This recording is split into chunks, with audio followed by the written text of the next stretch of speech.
Vous vous apprêtez à écouter un podcast de Frank le Dédomiseur. Frank a démarré son podcast il y a plus de 3 ans. Si vous allez sur votre plateforme de podcast préférée, vous aurez accès à plus de 100 épisodes. Je vous suggère fortement de vous abonner à sa chaîne. C'est une machine, vous le savez, du contenu de philosophie extrêmement intéressant.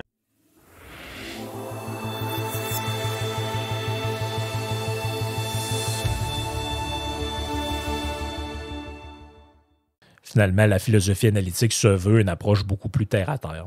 Donc, je reviens à John Searle. C'est un monsieur qui est encore en vie aujourd'hui, qui a 88 ans. Spécialiste, comme je l'ai dit, de la philosophie de l'esprit et de l'intelligence artificielle.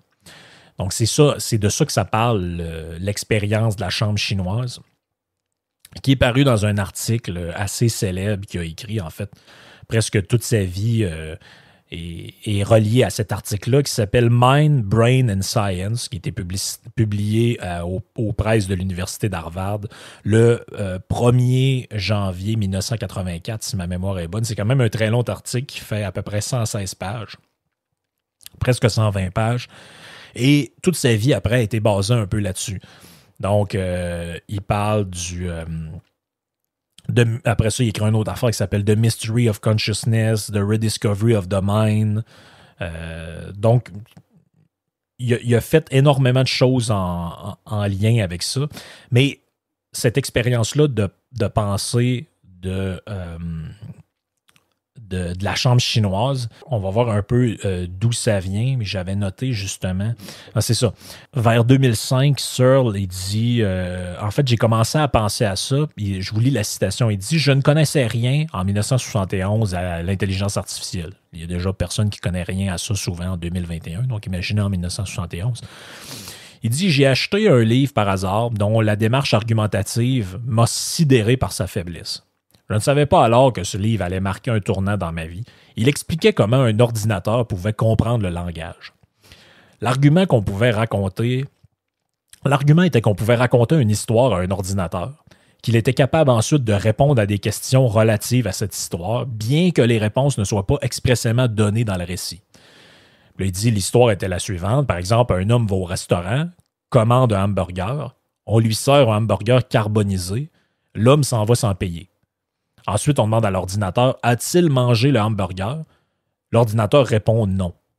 Et là, les auteurs disent « Ben, c'est un résultat extraordinaire et ça prouve que l'ordinateur a un peu les mêmes capacités de compréhension que nous. Il est capable de faire des déductions, il est capable d'assimiler de l'information qui n'est pas expressément dit dans le texte. » Et il dit « C'est là que j'ai conçu l'argument de la chambre chinoise. » Donc, en fait, tout ça, avant de rentrer un peu plus dans le détail, est un peu une réponse de Searle au fameux test de Turing. Donc, dans le fond, Alan Turing, là, comme on voit dans le film sur la machine Enigma. Là. Et bref, je vais vous faire entendre une petite vidéo assez court là, qui résume qu'est-ce que c'est que le test de Turing. Ça va être mieux que si moi je vous le résume moi-même. Alan Turing first described what we call the Turing test in a 1950 paper. Turing wanted to answer the question, can machines think? To get to the bottom of this, he devised a hypothetical test. Imagine a game with 3 players. One player, the interrogator, is isolated from the other 2 players, one of whom is human and one of whom is a computer. The interrogator's job is to try and figure out which is the human and which is the computer by asking questions of both. To make things harder, the computer is trying to make the interrogator guess wrongly. In other words, it's trying to be as indistinguishable from a human as possible. If, more often than not, the interrogator is unable to determine computer from human, then hey, maybe we're dealing with a thinking computer.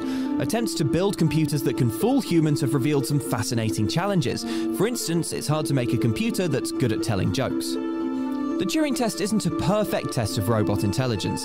For example, it encourages trickery. One recent attempt involved a program pretending to be a young boy for whom English wasn't a first language, conveniently covering up any linguistic slips. The Turing test also doesn't account for non-human intelligence. Some of the smartest computers around today have no chance of pretending to be a person, but that doesn't make the advances in AI that they represent any less impressive. So just because a computer looks like it's passed the Turing test doesn't mean we have to bow down to our robot overlords just yet. But nevertheless, Turing's experiment gives us plenty to think about in terms of how we define intelligent behavior and what we would want from an intelligent robot. And after all, who doesn't like thinking about robots? Donc, c'est un petit vidéo assez intéressant qui explique, vous l'avez entendu juste en audio, mais c'est une vidéo qui explique un peu c'est quoi le test de Turing. Donc, dans le fond, le test de Turing, vous l'avez compris, je le résume brièvement pour ceux qui ont de la misère avec l'anglais. Vous avez un ordinateur avec un humain, il y a un dialogue entre les deux. Si vous n'êtes pas capable de vous rendre compte, je le résume brièvement, vous avez compris, là, si vous n'êtes pas capable de déterminer qui est l'humain, qui est l'ordinateur des deux, c'est qu'il y a une intelligence artificielle qui est à l'œuvre. Searle, lui, est un peu sidéré pour ça. En fait, il dit qu'on présente un peu, lui appelle ça le fonctionnalisme. Il dit on présente le travail de l'esprit en des termes identiques à celui que pourrait effectuer une machine. Une machine de Turing peut être pensée comme recevant des stimuli, qui après il donne une réponse et qui dans le fond, on a un comportement spécifique issu de ça.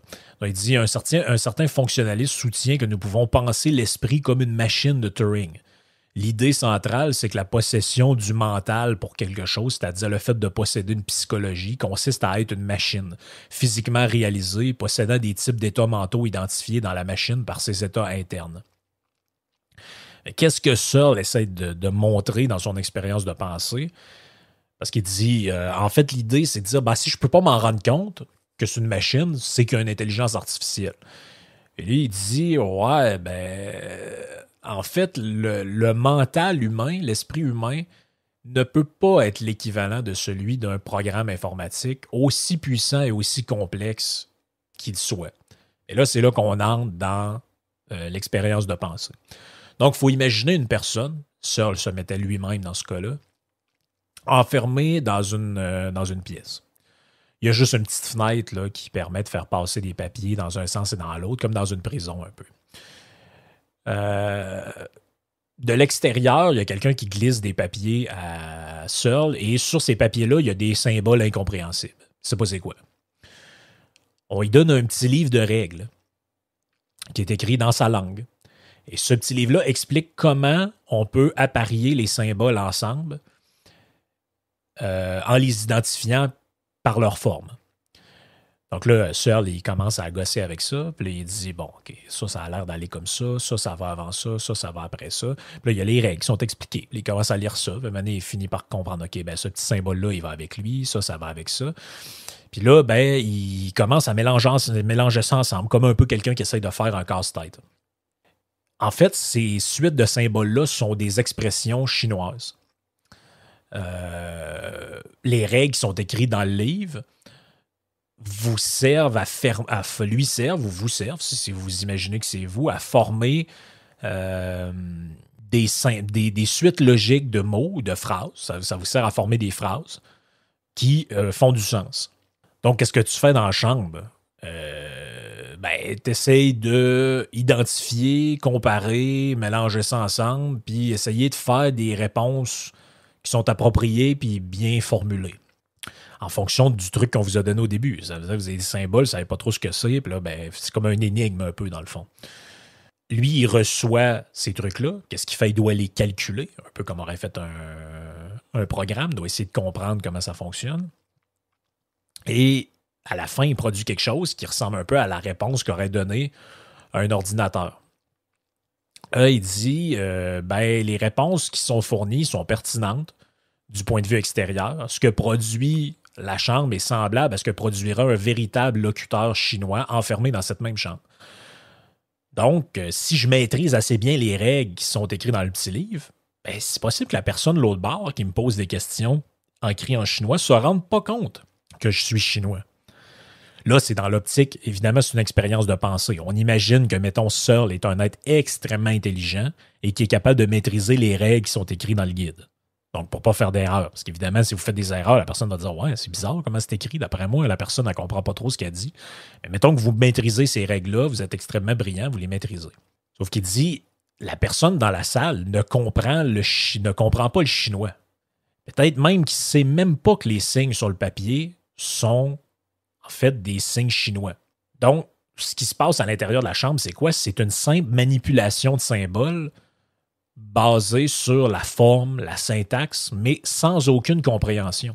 Parce que pour comprendre quelque chose, ça implique la sémantique, c'est-à-dire savoir ce que les symboles représentent ou signifient.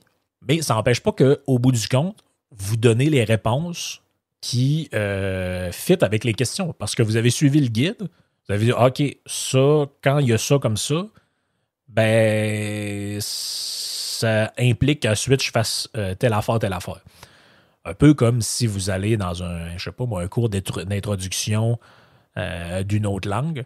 La personne se pointe elle-même, dit son nom. Vous dites, OK, ça a l'air d'être son nom. Vous n'avez rien compris de ce qu'elle dit, vous ne savez pas c'est dans quelle langue, mais vous dites, bon, ben, ça ressemble à être son nom.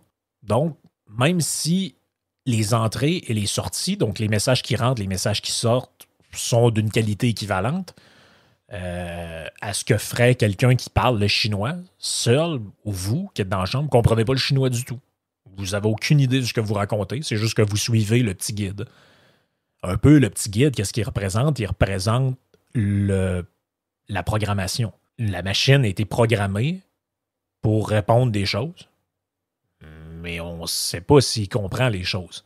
Donc, pour Searle, ce qui se passe à l'intérieur de la chambre, c'est la même chose que ce qui se passe à l'intérieur d'un ordinateur. Une manipulation de règles qui gouvernent des symboles basés sur leur forme et leur logique.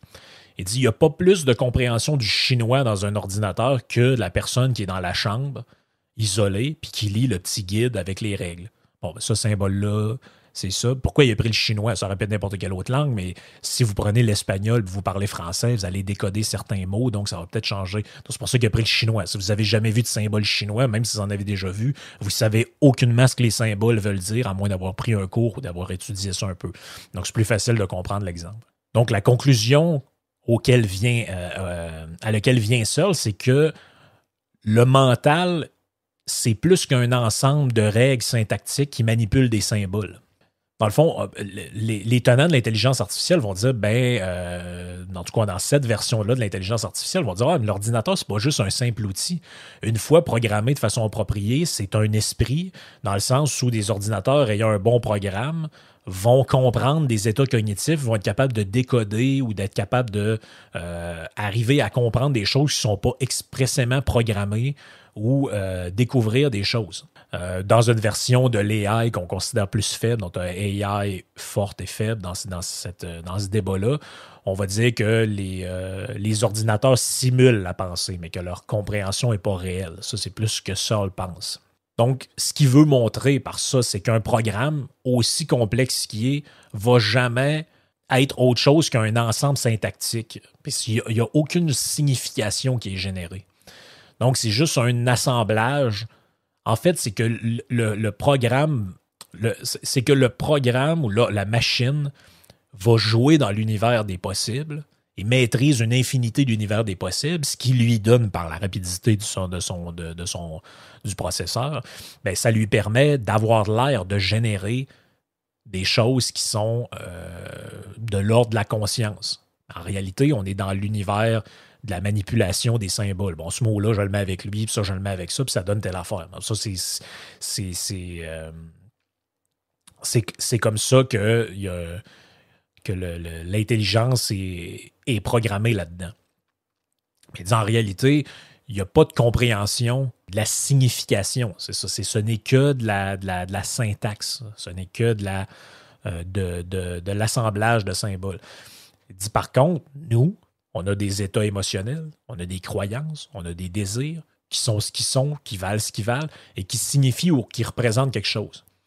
Il dit, ma croyance qu'il pleut dehors, par exemple, possède le contenu « il pleut dehors » en vertu d'avoir ce contenu. Autrement dit, ma croyance qu'il pleut dehors représente ou a pour signification de représenter une condition climatique dans mon environnement. Ce que ne fait pas une machine. Donc, la machine est là, l'ordinateur, et il pleut dehors. Oui, mais il pleut dehors parce qu'elle a collecté une information quelque part, pas parce qu'elle a vu dehors puis elle a compris qu'il y avait de la pluie. C'est différent. Il y a une saisie d'informations dans l'autre. Dans l'autre, il y a la perception d'un cerveau, d'une conscience qui regarde des choses. Donc, les processus mentaux qu'on a, je reprends son langage, sont donc portés par les contenus représentationnels ou les significations. Par conséquent, ils ne peuvent pas être produits par de simples processus de computation qui, eux, sont purement syntactiques. L'esprit ne peut donc pas fonctionner juste comme un programme d'ordinateur. L'esprit est une machine sémantique. L'ordinateur, lui, est seulement un engin syntactique, affirme Searle. Donc, pour Searle, c'est le cerveau qui produit l'esprit. La machine ne peut pas produire d'esprit. Elle peut produire l'apparence d'esprit, mais elle ne peut pas produire l'esprit.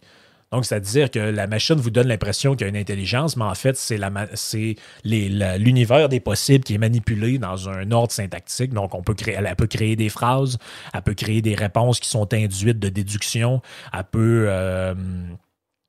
se baser sur, elle peut être programmée pour avoir une certaine mémoire, donc elle sait que vous allez dire telle affaire parce que vous le dites à peu près à tous les 10 mots.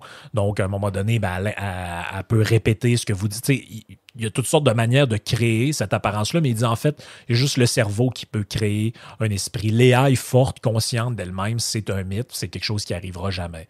Donc, c'est un peu une vision... c'est un peu une vision très sceptique de l'AI au sens là, de la singularité puis tout. Là. Lui, il pense que ça n'arrivera jamais. Donc, on peut résumer un peu l'argument contre l'AI forte ou la singularité, si on veut, un peu comme ça. Soit, si l'intelligence artificielle est vraie, alors il y a un programme pour les Chinois que si un système de calcul exécute le programme, le système vient ainsi à comprendre le chinois. Il dit, est-ce que je pourrais exécuter un programme pour les Chinois sans venir ainsi à comprendre le chinois? Donc, c'est un peu ça qu'il dit. Quand vous avez vous pourriez, par des règles très bien établies, parler, ça serait difficile, mais à l'écrit, répondre à quelqu'un qui vous parle en chinois en utilisant ces règles-là, mais sans comprendre, sans même savoir que vous parlez le chinois. Parce qu'en fait, le langage, c'est des règles, un peu comme on maîtrise, par exemple, les mathématiques, ou je sais pas, moi... c'est un peu comme dire, vous pourriez résoudre un cube Rubik sans savoir que le cube est Rubik, puis sans savoir c'est qui l'a inventé, puis sans comprendre exactement ce que ça signifie. C'est juste un assemblage de règles. Il y a 4 arguments qui sont donnés par lui là-dedans, là, si on résume un peu. Donc, c'est 1, le cerveau provoque l'esprit. Donc, c'est là où la machine est différente de l'humain. Le deuxième, c'est la syntaxe ne suffit pas pour la sémantique. Qu'est-ce que ça veut dire? Ça veut dire la syntaxe, c'est l'ordre dans lequel les choses, comme les règles du langage. La sémantique, c'est la signification des mots. Donc, il dit l'esprit véritable maîtrise et la syntaxe et la sémantique, pas juste la syntaxe. Et l'AI, si tu veux, est très limité au niveau de la sémantique.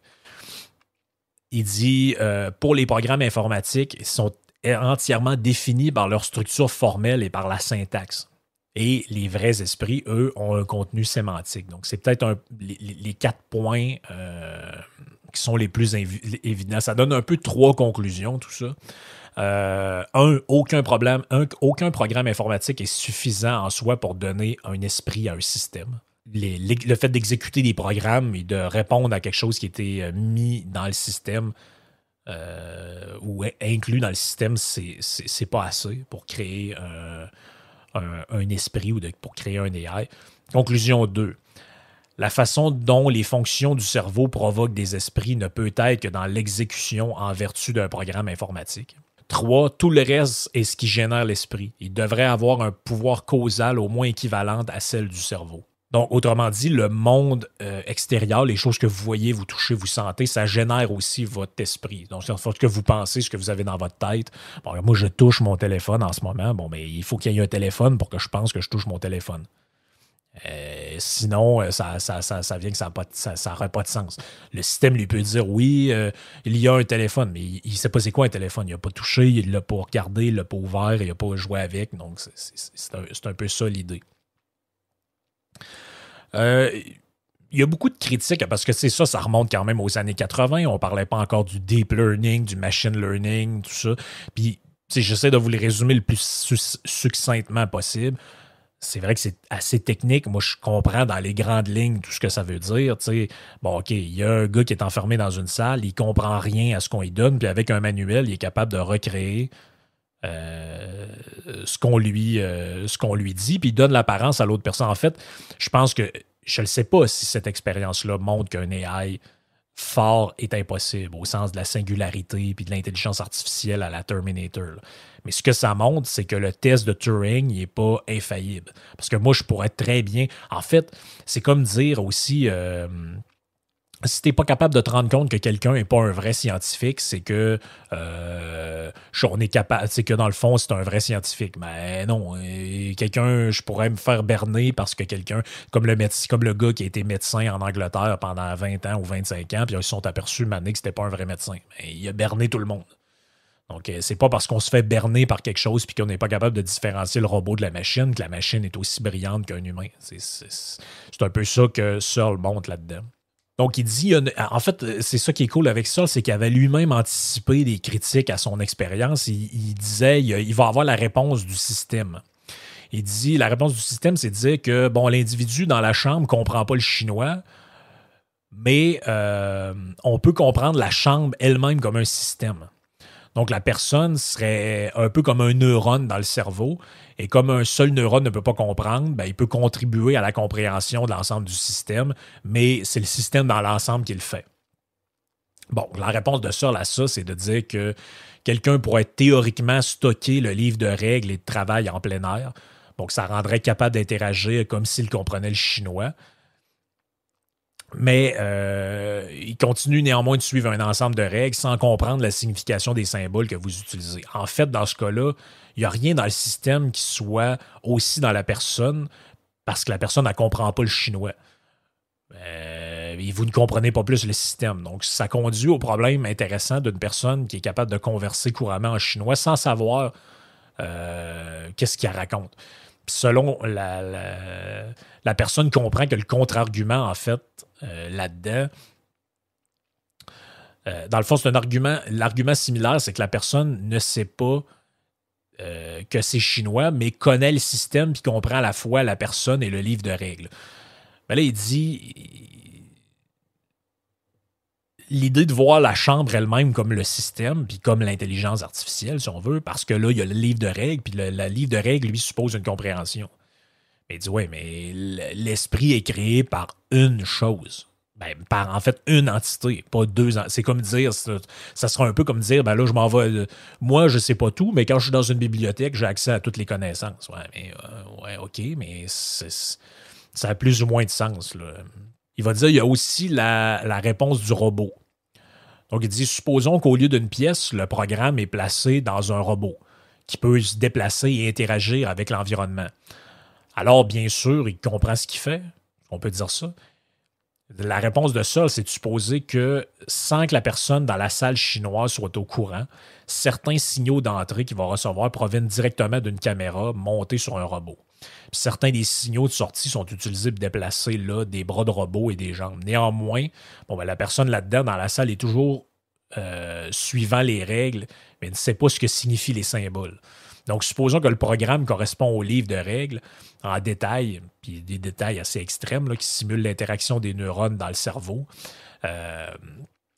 Vous devriez dire que le programme comprend vraiment le chinois, c'est ça que vous pensez? Ben, il dit une telle simulation ne joue pas les caractéristiques importantes du cerveau, sa cause à effet et les états intentionnels. Donc, autrement dit, il n'y a rien qu'on peut simuler d'un point de vue de la machine, que ce soit en utilisant un robot, qui peuvent être attribués, qui peuvent ressembler à un processus mental humain ou animal, là, d'ailleurs. En fait, c'est ce que disent un peu Churchland, dans le fond, Paul et Patricia Churchland, qui ont aussi travaillé sur ce problème-là, qu'eux autres, ils disent, ben en fait, des symboles qu'on maîtrise d'un point de vue formel et non interprétés coïncident pas avec le contenu mental. En fait, c'est un peu comme dire, ben moi, je comprends comment on fait de la cuisine.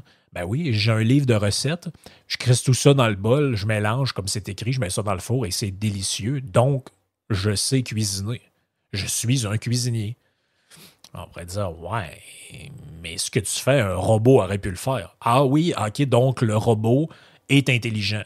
Non, le robot, il suit le livre de recettes. Et peut-être même que le robot, il sait que, bon, ok, par le machine learning, ça fait 30 fois que tu lui demandes de faire du pain, il y a toujours de l'eau dedans, puis là, c'est pas écrit. Ben, ça se peut qu'il en mette. Parce qu'il a acquis cette règle-là par l'expérience. Il y a une manière d'imaginer ça. Mais si le robot a jamais fait de bœuf bourguignon, puis il n'est pas programmé sur quelque chose qui explique c'est quoi le concept et qu'il veut le faire, ben, il ne pourra pas le faire. Il ne peut pas générer de connaissances comme ça. Vous non plus, d'ailleurs, là, mais l'idée, c'est un peu de dire que je pense que c'est ça, c'est que l'expérience de Searle, puis ça, c'est extrêmement... je vous introduis un peu à tout ça, vous irez lire là-dessus, il y a même plein de vidéos sur Internet intéressantes. Donc, c'est un peu un dilemme, hein, le test de Turing versus la chambre chinoise, c'est un peu des expériences de pensée qui nous amènent à réfléchir. Donc, c'est un peu ça la question fondamentale, c'est est-ce que si je me rends pas compte qu'il y a une machine qui me parle, la machine est intelligente?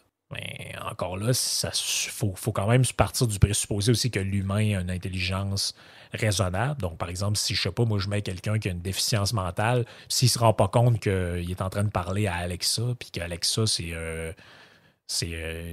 pas un être humain, ben, il passe pas le test de Turing, évidemment.